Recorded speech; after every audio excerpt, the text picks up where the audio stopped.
Buenos días, bendiciones. Qué bueno nuevamente tenerlos un domingo tan especial.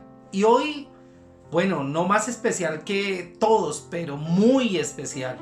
Porque tenemos una noticia maravillosa y es que a partir del próximo domingo nos vamos a estar reuniendo nuevamente. Otra vez volvemos, otra vez vamos a estar juntos. Qué alegría adorando al Señor y glorificando su nombre. Vamos a estar en el salón comunal del barrio Ramajal y vamos a tener dos reuniones, a las 8 de la mañana y a las 10 de la mañana. Solo que, pues digamos, no lo podemos hacer como nosotros quisiéramos, llenando los espacios, porque ustedes saben que estamos bajo un protocolo de bioseguridad que tenemos que cumplir.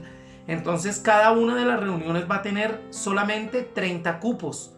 Entonces usted va a tener que registrarse en un link que nosotros le vamos a hacer llegar a sus correos o a través del WhatsApp, o lo vamos a publicar en diferentes redes sociales para que usted se pueda inscribir y pueda estar con nosotros. Pero no se preocupe, si usted por alguna razón no alcanza a estar dentro de esas personas que puedan ir a reunirse con nosotros, le tengo una buena noticia. Nuestros cultos van a seguir transmitiéndose a través de las redes sociales. Entonces, de igual manera, a las 8 de la mañana por YouTube y a las 10 de la mañana por Facebook. Así que todos tenemos la posibilidad de escuchar la palabra de Dios, de compartir momentos maravillosos con Dios en un tiempo difícil como en el que estamos viviendo. Bueno, y hoy quiero compartir una palabra maravillosa y la he titulado el mensaje ¿Me están usando? Lo podríamos hacer en admiración o lo podríamos hacer en pregunta. Yo quiero que usted hoy aprenda a partir de la palabra que nosotros a veces nos sentimos de una manera equivocada o sentimos que están haciendo con nosotros algo que a nosotros no nos está gustando, que nosotros no estamos de acuerdo, pero finalmente se está sucediendo. Entonces, hoy más que nunca yo quiero que usted atienda la palabra de Dios. Somos una generación de conquista. Arrancamos nuevamente a partir del próximo domingo con nuestras reuniones, pero esas reuniones también marcan un nuevo comienzo.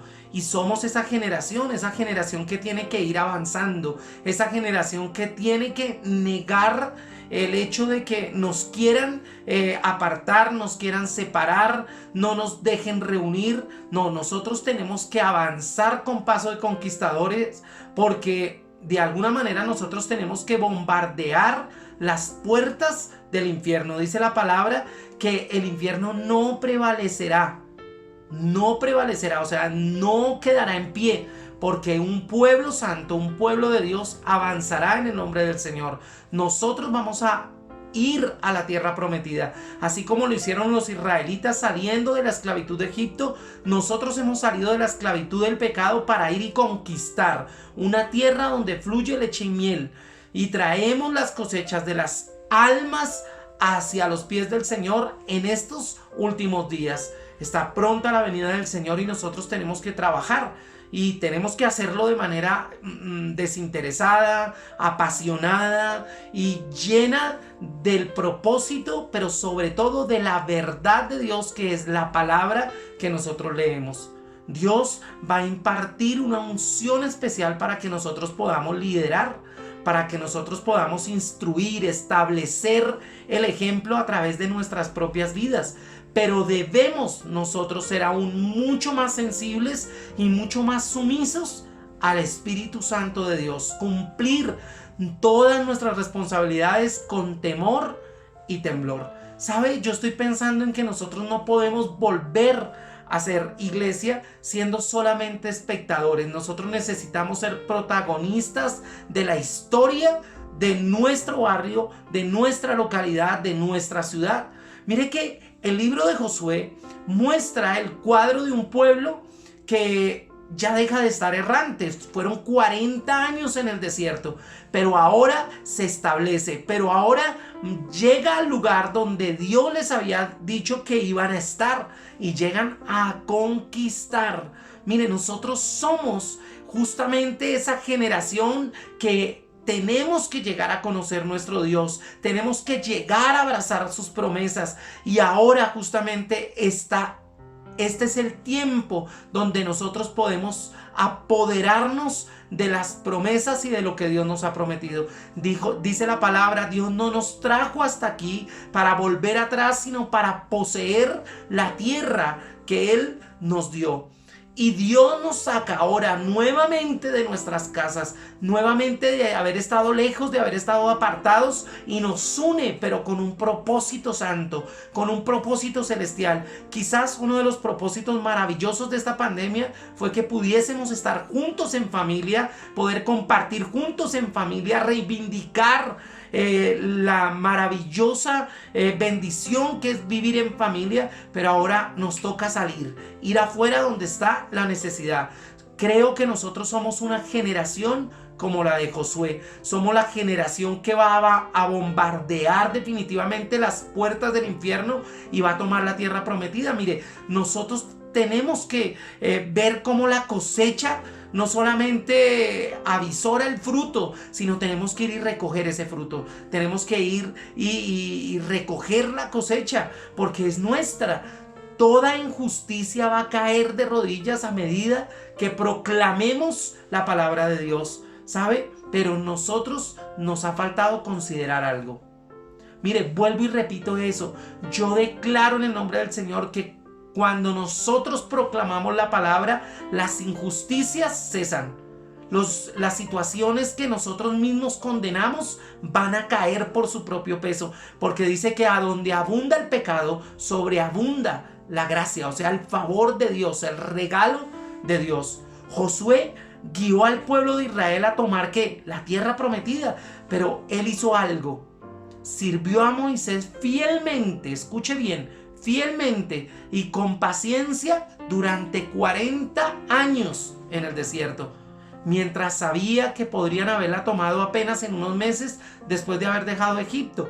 Y eso ya lo hemos hablado y predicado. El trasegar por el desierto era de un periodo corto, pero hubo muchas cosas alrededor de esta salida de Egipto que hicieron que el pueblo tuviera que vagar 40 años por el desierto.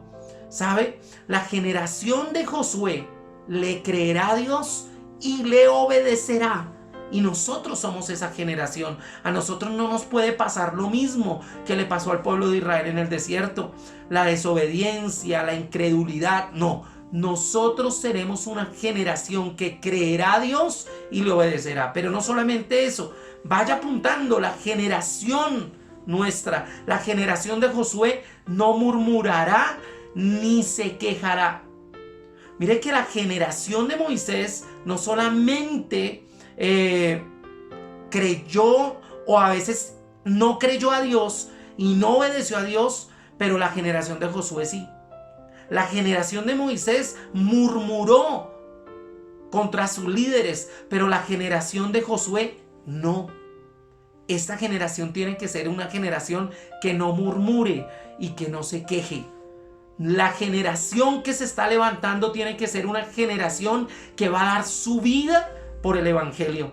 He escuchado en estos días muchos predicadores y muchas personas que, más allá de ser seguidoras de Cristo, también tienen en sus manos mucha información científica, mucha información económica, mucha información social, y ellos apuntan, y la mayoría de ellos apuntan hacia el mismo lugar, y es que el tiempo del regreso del Señor está cerca, está cerca, mi hermano. Así que nosotros tenemos que ser una generación que dé la vida por el evangelio, como en los tiempos de los apóstoles. Muchos de ellos murieron como mártires, pero por ese acto de amor, por ese acto de compasión hacia la humanidad, es que nosotros hoy conocemos a Cristo. Nosotros tenemos que ser también una generación que entregará la vida por sus hermanos y por sus hermanas. Porque sí, la vamos a entregar por el evangelio, pero también por los que nos rodean. ¿Esa fue la generación de Moisés? No, ellos solamente se quejaron, ellos solamente hicieron lo que no debían hacer y por eso duraron tantos años en el desierto. Pero también tenemos que ser una generación que no tomará la gloria para sí, porque toda la gloria y toda la honra es ¿para quién?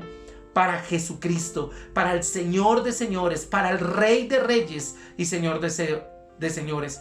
Mire, si no estamos deseosos de pagar el precio no vamos a sobrevivir al tiempo de esta generación. Esta generación es una generación difícil, es una generación, como decía un autor que me encanta leer, que se llama Simon Bauman, una generación líquida, es una generación sin compromiso, sin identidad, una generación encerrada. Nosotros debemos pagar el precio para sobrevivir a este tiempo. Debemos ser tenaces, debemos ser inconmovibles en nuestro amor por Dios, en nuestro amor por los hermanos. Y además nosotros debemos saber cómo guerrear en el Espíritu. Dice Efesios capítulo 6 que no tenemos guerra contra carne ni sangre, que nuestra guerra es espiritual y nosotros tenemos que aprender a guerrear. Tenemos que aprender a hacer eso. Guerrear en el Espíritu tiene que ver con vencer todas las zorras pequeñas de las que habla Cantares, esas zorras que vienen y se comen las uvas, esas zorras que no respetan el fruto. Nosotros tenemos que saber vencer esas zorras pequeñas que estropean la viña, que estropean la cosecha, zorras pequeñas. Y usted dirá, bueno, ¿qué son esas zorras pequeñas? Son la codicia, son la lujuria, son los celos, son el enojo, son el temor, son aquellas cosas que parecen pequeñas pero están destruyendo la iglesia, están destruyendo la familia, están destruyendo a las personas. Guerrear en el Espíritu, el levantarme una hora más temprano o quedarme una hora más tarde para tener tiempo de intimidad con Dios. Oír sus instrucciones para el día en que abrimos nuestros ojos a Dios y conocer su mente, conocer su corazón. Mire, mi hermano, no es aleatorio, no es una coincidencia que nosotros hayamos decidido hacer un devocional diario, que hayamos decidido leer la palabra en vivo a las 8 de la mañana todos los días. Mi hermano, no, la palabra tiene que atesorarse en nuestro corazón y debe ser la guía, la respuesta, nuestra agenda de día, la palabra de Dios. Así que mi hermano, hoy lo estoy invitando a que guerree en el Espíritu, porque si usted guerrea en el Espíritu es lleno del poder, de la fuerza de Dios, porque Él nos da fuerza como al búfalo, porque Él nos rejuvenece como al águila, y estar completamente vestidos de la armadura, de modo que el enemigo tenga que retroceder, de modo que si nosotros vamos caminando en este mundo, el diablo tiene que huir. Dice la palabra: resistid al diablo y él huirá de vosotros. Pero si tú no lo resistes, si tú retrocedes, si tú te duermes en los laureles, el diablo te va a ganar la batalla. El diablo no te va a dejar conquistar, el diablo no te va a dejar poseer lo que Dios ya te dio. Guerrear en el Espíritu significa reconocer continuamente que no estamos guerreando contra la gente, que no es contra las personas, que no es contra nuestros hermanos, sino contra el diablo, contra sus demonios que trabajan a través de ellos. Es pelear y guerrear allí de rodillas, es allí obtener la respuesta de Dios en el secreto que nos invita a tener Dios con Él. Finalmente, yo creo que guerrear en el Espíritu requiere de amor. De amor, mi hermano. Requiere de fe. Requiere de paciencia. Requiere sobre todo de fidelidad. Claro que cuando yo amo, soy fiel. Y Dios nos está pidiendo fidelidad, pero también nos está pidiendo coraje. Dios nos está pidiendo que nos levantemos, que vayamos a la batalla, que seamos soldados en medio de esta guerra que nos plantea el enemigo, en un tiempo trascendental, en un tiempo poderoso para vencer al enemigo. Mi hermano, todas estas características de las que acabo de hablar, de amor, fe, paciencia, fidelidad, coraje, fueron características de Josué. Fue un guerrero de Dios que por su fe y obediencia tomó la tierra prometida. ¿Sabe, mi hermano? Cuando él pasa el Jordán, cuando pasa Jericó, cuando caen los muros, hermano, dice la palabra de Dios que fueron más de 390 ciudades que conquistó. Y eso solamente lo hace una persona que reconoce que vive una vida de batalla, pero también una vida de victoria. La iglesia, nosotros somos la esposa guerrera de Jesús. Y cuando nosotros creamos y obedezcamos al grito de batalla de nuestro Señor, seguramente tomaremos el mundo. Y hacer como Josué, o decir como Josué dijo allí en Éxodo capítulo 17 y versículo 10, dice la palabra: e hizo Josué como le dijo Moisés, peleando contra Amalec, y Moisés y Aarón y Hur subieron a la cumbre del collado. Pero mire lo que dice acá: e hizo Josué como le dijo Moisés. Mi hermano, usted puede decir: yo hago lo que me diga Dios, pero lo que me diga el hombre no. Hermano, ese no es el orden. La palabra dice claramente aquí: e hizo Josué como le dijo Moisés. Y Moisés ya había estado en la presencia de Dios. Moisés cada rato se apartaba del pueblo para pedir dirección de Dios. Yo diría que Moisés fue un enfermo de la intimidad con Dios. Moisés siempre estaba de rodillas esperando que Dios le dijera qué hacer, cómo hacer, y escuchaba atentamente la voz de Dios. Estoy seguro de que Moisés era un gran hombre. Pero yo le preguntaría a usted: ¿usted piensa realmente que sería siempre fabuloso trabajar con Moisés? Mi hermano, Moisés también tenía defectos. Moisés también tenía errores. Moisés también era débil. Moisés también tenía momentos de crisis. Trabajar con él yo creo que no era tan fácil. Pero Josué resistió. Josué supo entender que él tenía que estar bajo sujeción a pesar de lo que Moisés fuera. Pero él entendió que él era el ungido de Jehová, que él era quien hablaba y quien era dirigido por Dios. Tenía una responsabilidad tremenda y llevaba una carga de guiar a todo un pueblo, millones de personas, con un pensamiento que solamente Dios podía adecuar, acomodar, mi hermano. Moisés no fue un egoísta. Moisés no fue un ente independiente. No, Moisés se sujetaba a Dios, pero Josué tampoco lo fue. Josué no fue egoísta. Josué no fue el ente independiente. Él siempre se dejó usar por Moisés, porque sabía que Moisés era un hombre de Dios. Mi hermano, él mismo tenía un temperamento particular. Moisés tenía uno y Josué tenía otro. Este hombre que golpeó la roca, hablando de Moisés, y no entró a la tierra prometida a causa de ello, ¿será que tenía un temperamento fácil? Él se ponía de mal genio cada rato, mi hermano. ¿No piensa que tal vez había momentos en que Josué se sentía un poco frustrado, irritado, exasperado con Moisés? Bueno, yo me imagino que cuando lo acompañó en algunas gestas de Moisés allí en el desierto, él decía: wow, ese Moisés es tremendo, tremendo líder, tremendo hombre de Dios. Pero yo me imagino que en otras decía: ay, Dios mío, ese Moisés. Pero ¿qué le tocaba hacer? Sujetarse, sometido, obediente. Obediente. Y sin embargo, ¿sabe qué, mi hermano? La Biblia dice que Josué obedeció a Moisés sin quejarse. Sin quejarse. ¿Por qué?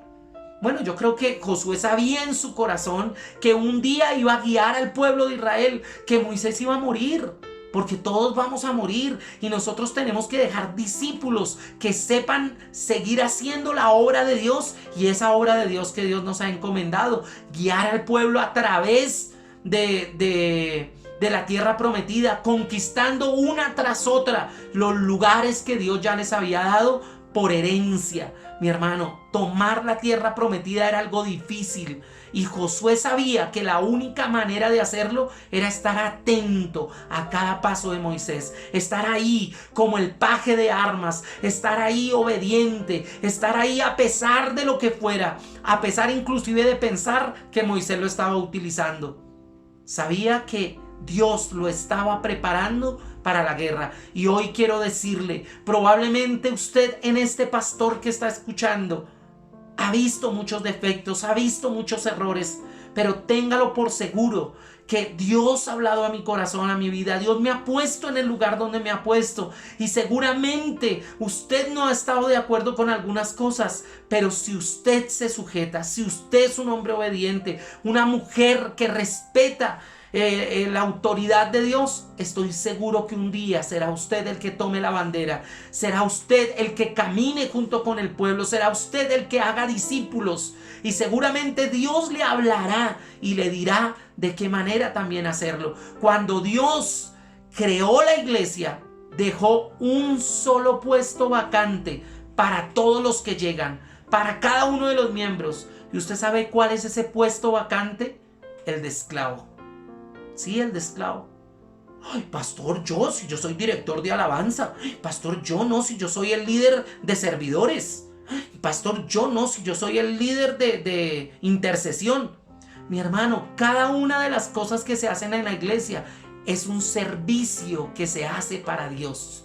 Usted le está sirviendo a Dios, ni siquiera el pastor, no.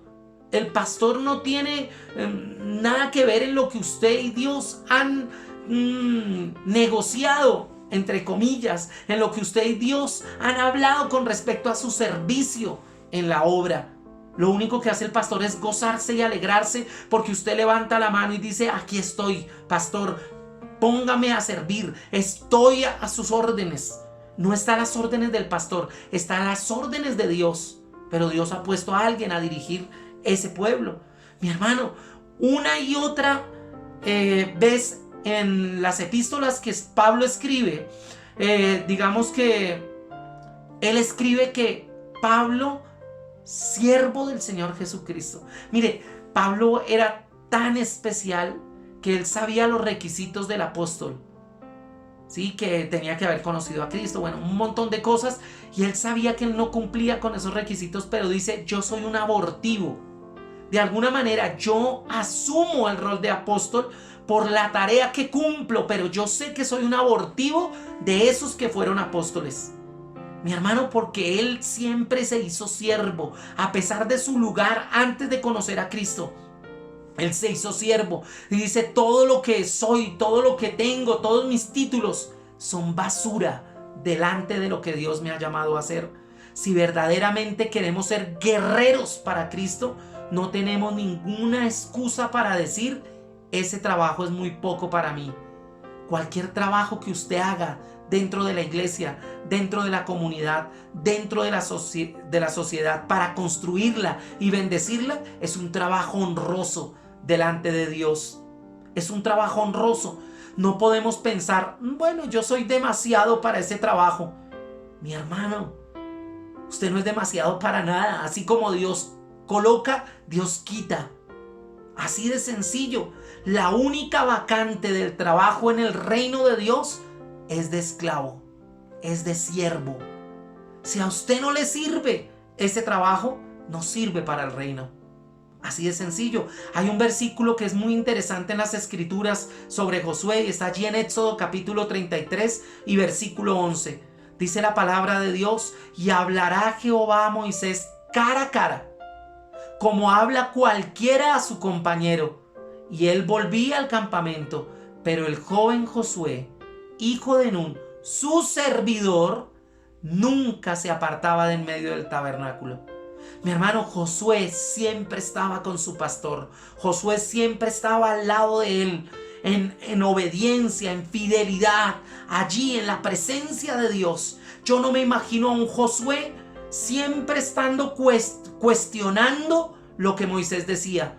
Yo no me imagino un Josué que tampoco estaba en la presencia de Dios. Yo no me imagino un Josué que no escuchaba las predicaciones de Moisés, las exhortaciones de Moisés. Y ojo, que exhortación no es lo mismo que regaño. No, exhortación tiene que ver con aliento. Y uno alienta con la palabra. Alienta a santificarse, alienta a liberarse, alienta a sanarse.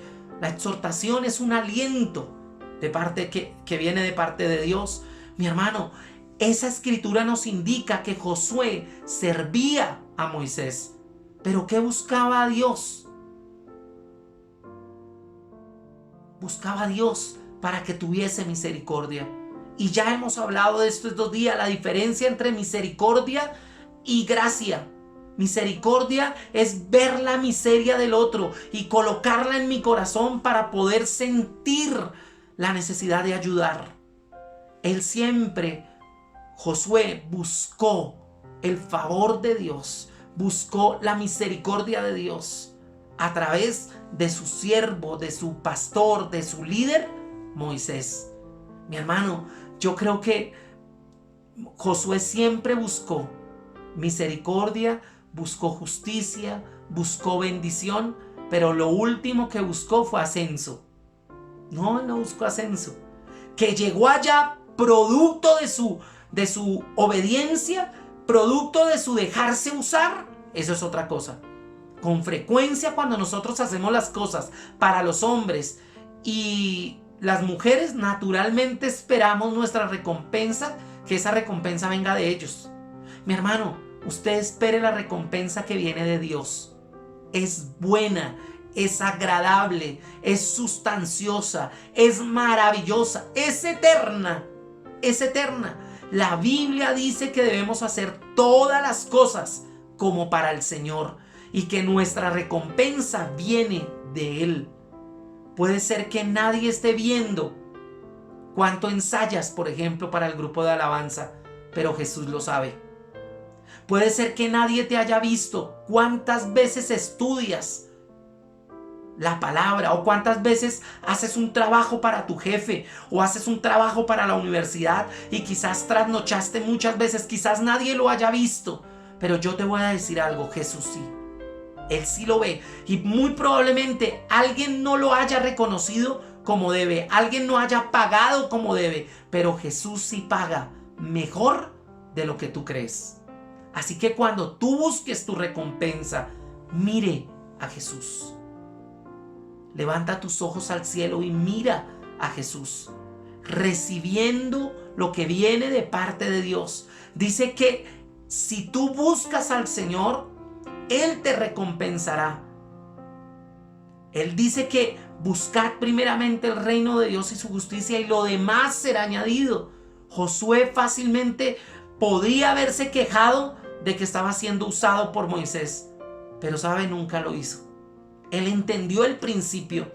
Cuando Moisés se quedó en la montaña orando mientras Josué estaba batallando contra Amalek y peleando por su vida, allá abajo Josué podría haberse sentido tentado a gritar algo así como que ¿pero qué? ¿Y a qué horas va a bajar Moisés aquí a pelear? ¿A qué horas van a bajar ellos aquí a ayudarnos? Pero no, ¿sabe?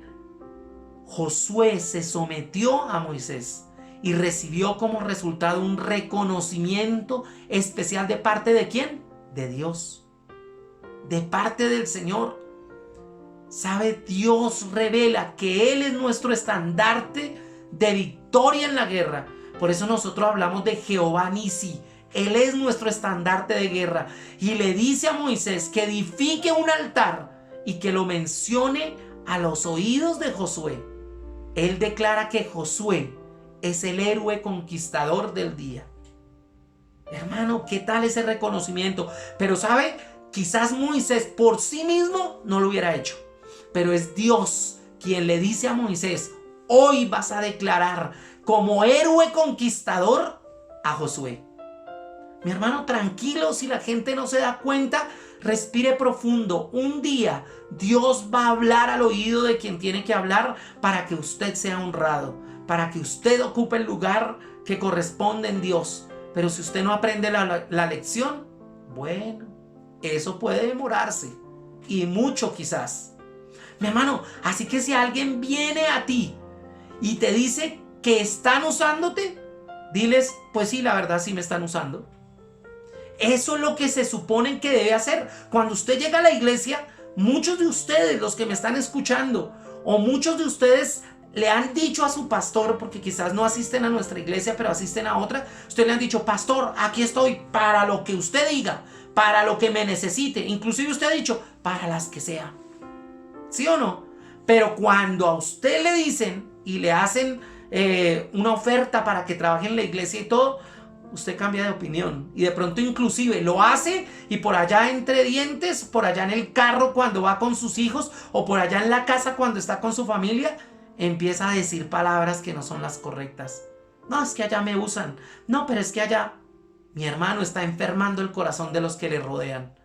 Así que tiene que tener cuidado, mi hermano. Yo le dije un día al Señor: Señor, estoy disponible para ti, quiero ser usado. Y hoy soy pastor.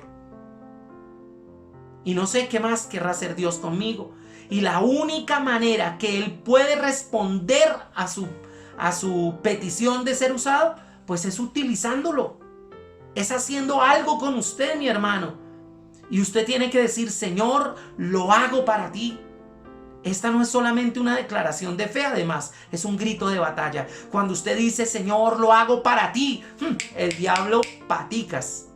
Mi hermano, el problema es que a veces muchos de nosotros tenemos cuando hacemos bien a nuestros amos, a nuestro empleador, a nuestro jefe, a nuestro supervisor, a nuestro director de alabanza, queremos cosechar de ellos. Y la cosecha que podemos recibir de ellos es mínima, pero la cosecha que podemos recibir de Dios es grande. Por eso usted tiene que decir, sí, yo estoy siendo usado. Mi hermano, si nos sentimos afirmados, apreciados, recompensados por la persona que nos ha usado, entonces, bueno, más bien cuando no nos sentimos así, nos enojamos. ¿Usted no le pasa? A mí sí me ha pasado muchas veces. Claro, porque es que entender que yo hago eso para Dios es negociar, bueno, ni siquiera negociar, es reprender a mi yo, es renunciar a mi ego. Pero yo tengo que afirmarme, sentirme apreciado, sentirme recompensado y sentirme honrado por Dios. La Biblia dice que nuestra recompensa no viene de los hombres, viene de parte del Señor. Mire allí en Efesios capítulo 6 y versículo 8. Dice, sabiendo que el bien que cada uno hiciere, ese recibirá del Señor, sea siervo o sea libre. Cualquiera que esté intensamente involucrado en el ministerio debe concluir que ninguna persona puede jamás devolverle los sacrificios que usted haga. Únicamente Dios puede recompensarlo adecuadamente por los hechos desinteresados que pueda usted hacer en el lugar donde Dios lo ha llevado. ¿Sabe? Dios lo va a recompensar. Sí, usted está siendo usado, pero Dios lo va a recompensar. Y es probable que para esa recompensa Dios use al pastor, Dios use a su líder, Dios use a su familia, Dios use a alguien que ni siquiera usted conoce, pero Dios lo use. Mi hermano, mire, yo conozco una pareja que amo mucho, que es hermosa en Dios, que ahora son pastores. Y cuando ellos se casaron en una situación económica supremamente crítica. Se casaron porque querían obedecer a Dios, hicieron la ceremonia. Y el día del matrimonio vino alguien a ese matrimonio y le dijo en privado, porque ellos no le contaron esto a muchas personas. En privado se acercaron y les pusieron un sobre en sus manos. Y ese sobre eran unos pasajes y eran un plan de vacaciones, todo pago, mi hermano, para que se fueran de luna de miel. No tenían, y se los digo así como se los estoy diciendo, no tenían a veces ni para comer esa parejita, pero ahora tenían un viaje todo incluido, todo pago, porque es que Dios es un Dios que recompensa de la manera en que usted menos se lo imagina. La recompensa y el reconocimiento vendrán del Padre y Él va a determinar cuál sea su recompensa. Él sabe cuál será su corona. Dice la palabra bienaventurados.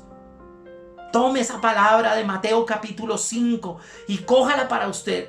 Bienaventurado, vendrán cosas buenas para ti, porque la recompensa viene por Dios. Si el Padre decide recompensarte ricamente, bueno, no se sienta mal por eso, siéntase bendecido. Acepte lo que el Señor traiga a usted, grande o pequeña, pero Dios le recompensará. Usted sea siempre fiel, usted sea siempre humilde, usted sea excelente en su servicio, sin tener en cuenta cuánto Él pone en tu mano o cuánta alabanza recibes. Mi hermano, sirva al Señor, siéntase usado por el Señor. Eso es una maravillosa, suena maravilloso, ¿no le parece?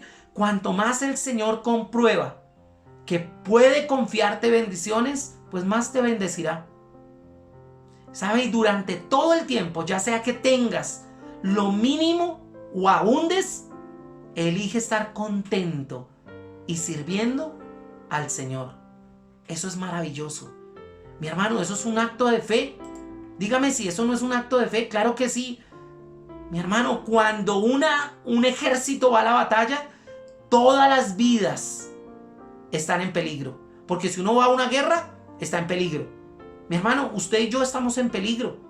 Los sargentos pueden ganar más dinero que los soldados, a pesar de que los soldados a veces están más en el frente de batalla, tienen mucho más riesgos, están mucho más expuestos. Pero ¿sabe? No todos los cheques de pago a militares son iguales. Cada uno gana diferente. Pero ¿sabe? Cuando la batalla se ha ganado, todos ganaron. Todos. Aunque el cheque sea distinto, todos ganaron.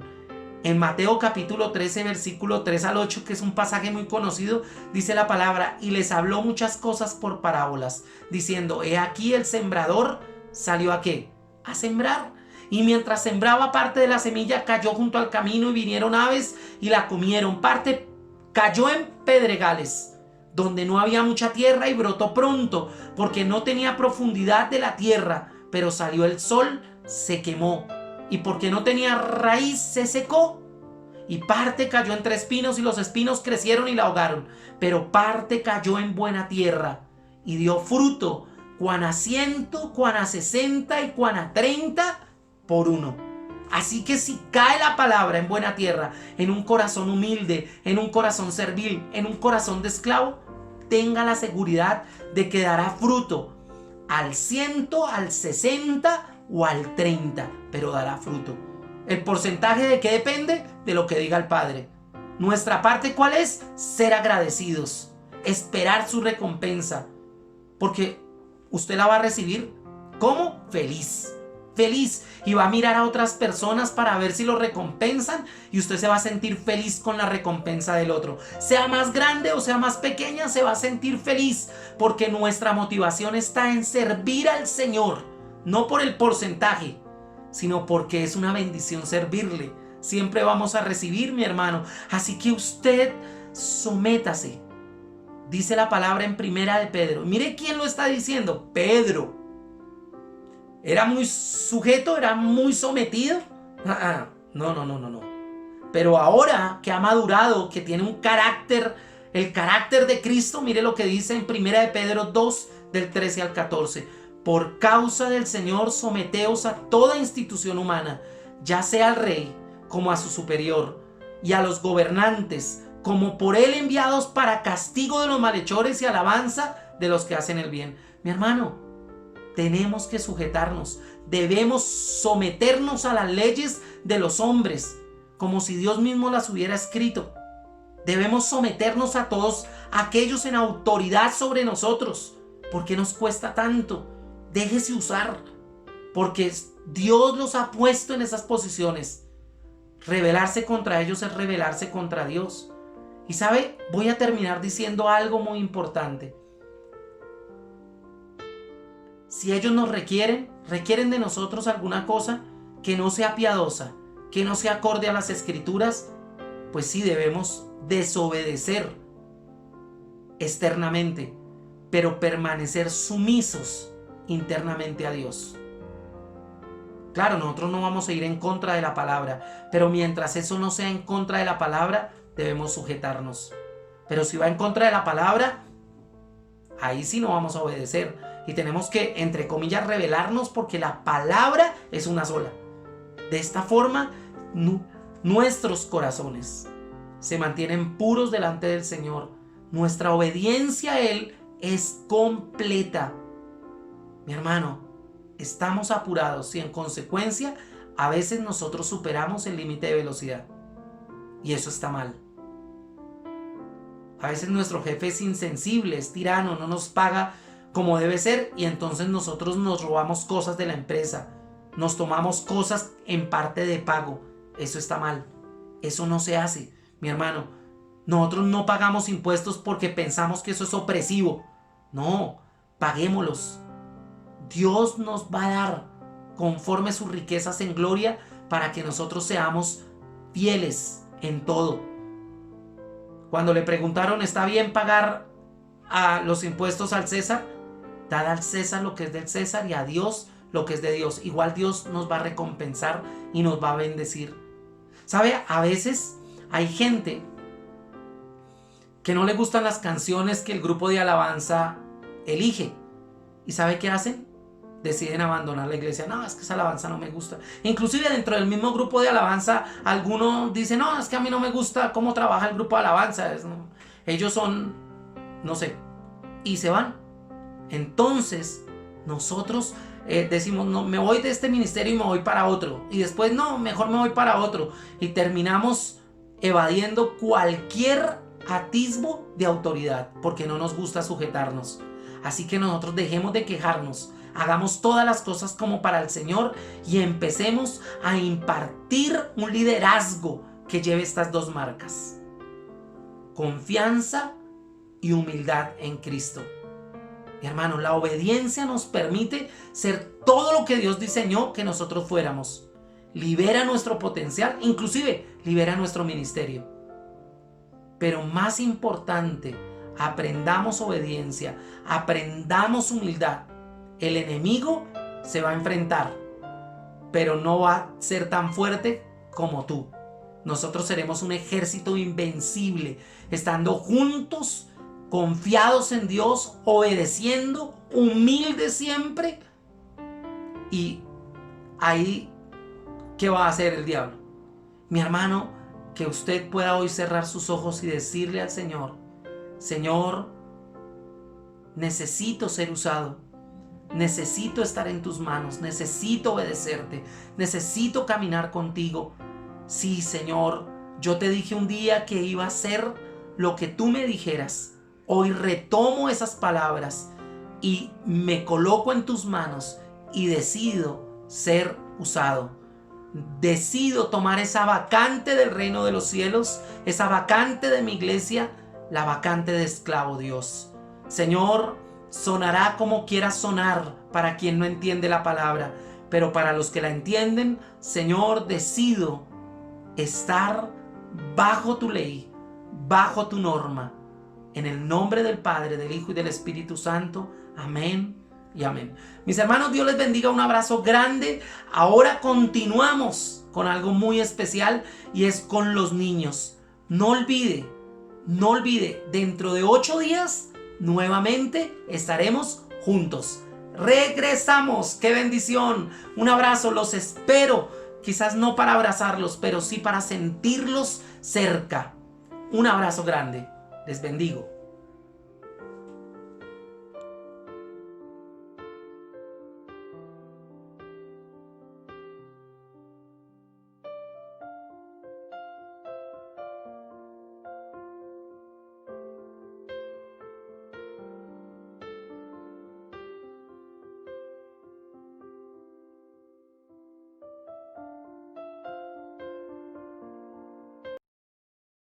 Hola niños, Dios los bendiga, muy buenos días, me alegra estar una vez más con ustedes a través de este medio compartiendo la palabra de Dios.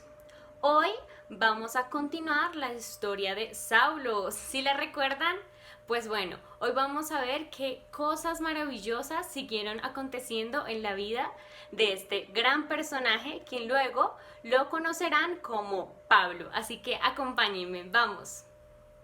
Entonces, ¿lo seguían o no? No siempre. La gente tenía miedo de Saulo porque sabían lo que había hecho, y no se olviden de que el pueblo no creía que Cristo era el Mesías. ¿Y Ananías no lo podía ayudar a convencer a la gente? Escuchen lo que pasó.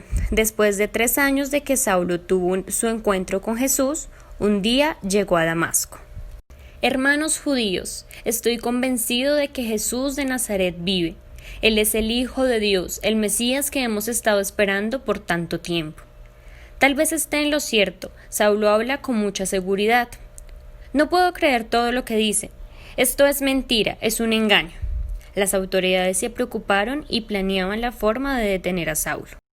Esto se está complicando, este hombre se vuelve más peligroso cada día. Yo arreglaré que los guardias lo atrapen la próxima vez que salga y lo mataremos. Tenemos que matarlo hoy mismo. Lo esperaremos a la salida de la ciudad. En un rincón del lugar, un muchacho escuchó esta conversación. No, esto no puede suceder. Debo avisar a Saulo. Saulo, tienes que huir, debes salir de aquí. Te quieren matar. Los escuché hablando de matarte. Piensan que confundes al pueblo. Y... Abran paso, buscamos a Saulo, abran paso. Señor Jesús, que se haga tu voluntad. Rápido, por la ventana. Imposible, demasiado alto. Podemos usar esta canasta. Ve con Dios, hermano Saulo. Cuenta a todos las buenas nuevas que nos has contado a nosotros. Gracias, hermanos, han arriesgado su vida por mí. Gracias, Señor, por esta gente. Guíame a donde debo ir ahora. Por lo menos Saulo escapó de sus enemigos. Después de tantos sustos cualquiera se habría desanimado. ¿Verdad, Capi? Es muy posible, pero Saulo no se desanimó ni en ese momento ni en ningún otro. Continuó viajando y contando las buenas nuevas por todo lugar que iba. Mientras tanto, la gente que creía en Cristo iba en aumento y se reunía en más lugares y más lugares. Saulo viajó a Jerusalén para reunirse con los discípulos de Jesús, pero ellos al enterarse tuvieron miedo. No se olviden de que Saulo fue uno de los mayores perseguidores de los cristianos. Pero hubo un creyente que ayudó a Saulo. Su nombre era Bernabé, que quiere decir el que da ánimo. Ya verás, Saulo, te aceptarán. Es solo cuestión de que te escuchen. Hermanos, él es Saulo, de quien les hablé. Realmente es un creyente. Esperen a escuchar de su encuentro con Jesús. Y como ha hablado desde entonces, hasta quisieron matarlo en Damasco. Saulo, bienvenido, hermano. Saulo enseñó mucho en Jerusalén y, como a muchos creyentes, empezaron a perseguirlo, mientras Bernabé había llegado a otra región. Bernabé, muchacho, Dios nos ha bendecido aquí en Antioquía. La iglesia está creciendo. Sin embargo, no sabemos qué hacer con los extranjeros. Tienen otras costumbres y no las podemos comprender. Sí, entiendo. Eso no solo está pasando aquí, sino en todos lados. Yo no podría hacerlo solo, pero sé de alguien que puede ayudar.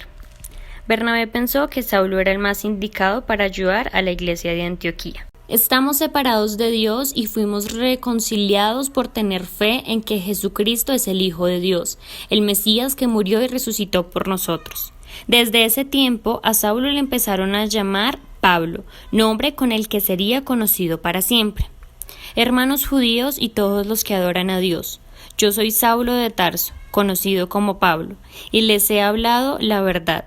Dios cumplió con su pueblo al enviar a su Hijo Jesús de Nazaret. ¡Basta ya! Lo que ustedes hablan confunde a nuestra gente. Es mejor que se vayan y no vuelvan.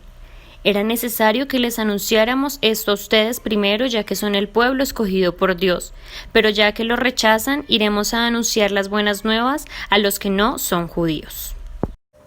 Bueno, chicos, y hemos llegado al final de nuestra clase del día de hoy. Espero que les haya gustado mucho esta clase y hayan adquirido mucho conocimiento acerca de la vida de Pablo. Prontamente continuaremos con esta historia, así que sigue pendiente de nuestras clases. Dios te bendiga, un abracito.